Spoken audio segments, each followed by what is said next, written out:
So today we're going to convert between standard and scientific notation. And then we're going to look at this example first. So how do you write 2,530 in scientific notation? All right, so the key idea, the first factor must be at least 1 and less than 10. And then the second factor must be a power of 10. So basically, this is the first part that they're talking about. This first part has to be at least 1. The number has to be between 1 and 10. And then the second factor, which is this part right here, this is the power, all right? So how many times are we moving the decimal, basically? So when I look at this, all right, I have 2,530. When you change this into scientific notation, it's really, really simple, all right? You just got to think about it. Where's the decimal right now? The decimal's at the very end, right? So all you have to do is move the decimal so that the first factor, so this first number, so that we get a number that is between 1 and 10. So what number is between 1 and 10? So you just got to move it however many times. However many times you move it, that's the power, okay?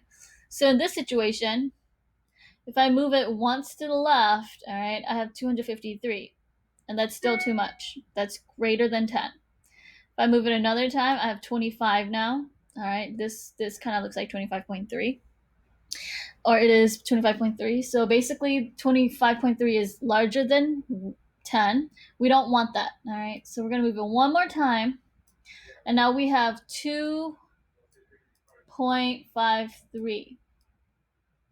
And if you want to put the 0, you can put the 0, but I'm not gonna use it just because when you look at a decimal, you don't have to look at that 0. So now we have 2.53, and that number is between 1 and 10. So I'm going to keep this number, all right? So I know that for sure we have 2.53 here. But how many times did we move the decimal? So you just look and you count, all right? Let's use green.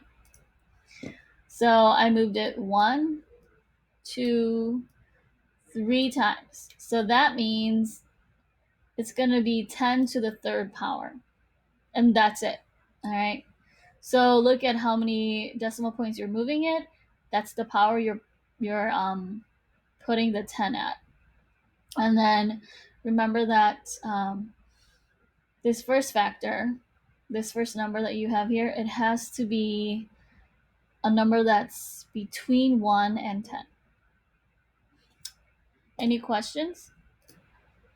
All right, so we have 4.07 times 10 to the fourth. And it says that they want us to write it in standard form. So earlier we went backwards. Earlier we were writing a number in the scientific notation. This time we have the scientific notation, and we're going to change it to standard form. So by doing that, all right, I have 4.07.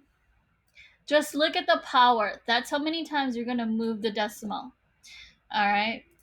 So I'm going to move it 4 times to the right.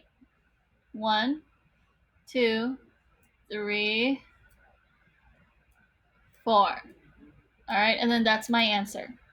So my comma should go here. So my answer is 40,700. Here. All right, and then again, this example is the same way. All right, we are given the scientific notation. They want us to figure out the standard form. So 3.1, and then I'm going to move it 3 times because it's times 10 to the third. So 1, 2, 3, and my answer is 3,100. All right. All right, this time we have an example that is a standard form number, and they want us to write it into scientific notation. So all you do is, we have 58. All right, the decimal's at the end. And this time we just move it to the left.